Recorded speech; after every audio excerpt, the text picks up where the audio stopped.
हाय. मी आज ना 4 महिन्यानंतर लाँग व्हिडिओ शूट करते. थोडंसं वेगळं तर वाटतंच आहे, पण म्हटलं सुरुवात करावी. डिलिव्हरीनंतर खूप गोष्टी बदलल्या. घर, वेळ आणि कदाचित मी सुद्धा. आधी सगळं मॅनेज करणं थोडं सोपं वाटायचं.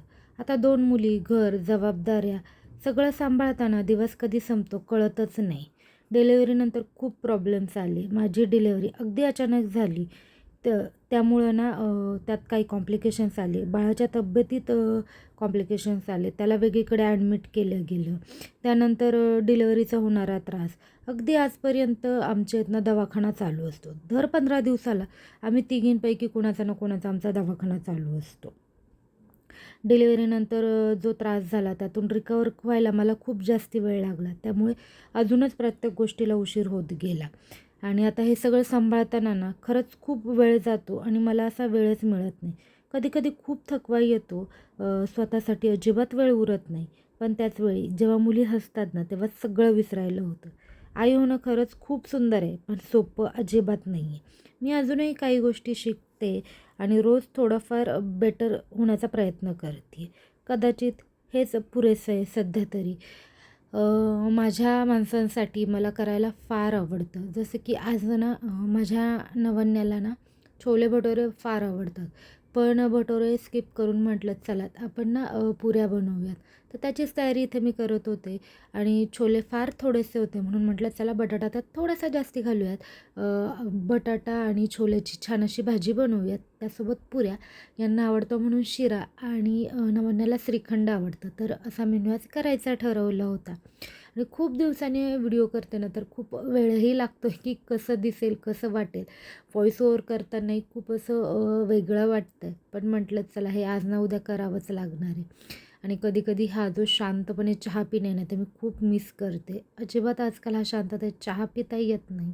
चहा अक्षरशः गार होऊन जातो आणि इकडे या दोघींची मस्ती चालू आहे पूर्ण अशी. त्यांची दिवसभर अशीच मस्ती चालू असते. मलाही फार छान वाटतं जेव्हा त्या एकमेकींसोबत खेळत असतात तेव्हा. तर माझा चहा एकीकडे पूर्ण गार होऊन जातो आणि मी इथे मनूसोबत खेळते.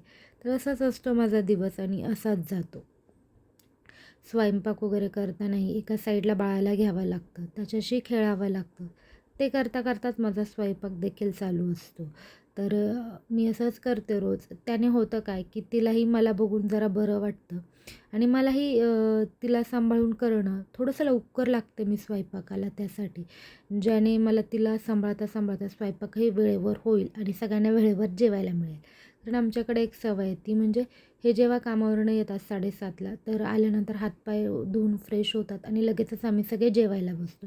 त्यामुळे आम्हाला स्वयंपाक लवकर झालेला लागतो. मी साधारण 4:30-5ला स्वयंपाकाला लागते. एक-एक गोष्ट बनवून ठेवते आणि थोड्या वेळ तिच्यासोबत घालवते. पुन्हा एक गोष्ट बनवते, परत थोड्या वेळ तिच्यासोबत घालते. असं करता-करता आमचा मस्त असा दिवस जातो आणि इथे हिच्याशी गप्पा मारल्या ना, की ही अशी आजकाल मस्त हसते आणि मजेत ना हातपाय हलवते. तिलाही फार आवडतात. खूप मस्तीखोर आहे ही सुद्धा. तर एका साईडला काम चालू आहे, एका साईडला तिच्यासोबत बोलणं चालू आहे. फार छान वाटतात या गोष्टी. जेवढ्या ह्या एन्जॉय करता येतात ना, तेवढाच कधी-कधी थकवाही येतो. असं वाटतं मला काहीच करायचं नाही आहे. नको आहे मला काही. अक्षरशः रडवेली होते मी बऱ्याचशा वेळेस आणि कधी-कधी पूर्ण असा राग ना बाहेर निघतो. कारण जेवढे फ्रस्ट्रेट होऊन आपण शांत राहतो ना, तेवढाच तो जास्तीहून बाहेर पडला जातो आपलं फ्रस्ट्रेशन. तर इथे स्वयंपाकही चालू आहे, तिला बघणंही चालू आहे. म्हटलं चला पटापट आवरून घेऊयात. तर इथे मी छोलेसाठी ना कांदा आणि टोमॅटो चिरून घेणार आहे. अगदी साध्या पद्धतीने करणार आहे, जास्ती काही तामझाम नसते. सगळंच पटपट होतं. एकदा की हे सगळं झालं, दिवा लावून घेते. त्यानंतर मग पुऱ्या तळेल आणि भाजी टाकेल. जोपर्यंत ती जागी आहे तोपर्यंत दिवा लावून घेते आणि त्यानंतर तिला थोडा वेळ झोपवते. ती अगदी 15-20 मिनिटाची झोप घेत असते. तर ती तिला देते आणि त्या वेळेत ना मी लगेच चपाती किंवा भाकर किंवा भाजी टाकायची असेल ना ते करून घेते.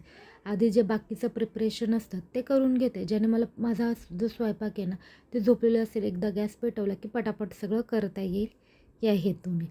आणि संध्याकाळचा जेव्हा हा दिवा लावतो ना आपण तेव्हा जो घरात मस्त असा आपल्या धूपचा किंवा अगरबत्तीचा वास पसरतो. त्याचबरोबर मी ना कापूरसुद्धा लावत असते. तर त्याचा वासाने ना संध्याकाळी फार मस्त वाटतं. त्यामुळे हे मी नक्की करते. हां, एखाद्या वेळेस मी सकाळी अंडी वगैरे खाल्ली असेल तर त्या दिवशी ही गोष्ट स्किप होते, पण जमेल तेवढं मात्र नक्की करते.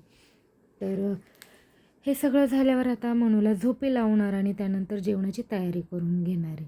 तर तिला झोपी लावलं आणि आता मी करते पुऱ्या लाटून घेते पटापटा. त्या मस्त अशा तळून घेणार आहे आणि आमचं जे जेवण आहे ते जेवणासाठी अगदी गरमागरम रेडी असतं. मग हे आले की आम्ही लगेच जेवायला बसतो, कारण हे सगळं करेपर्यंत मला 7:30 वाजूनच जातात.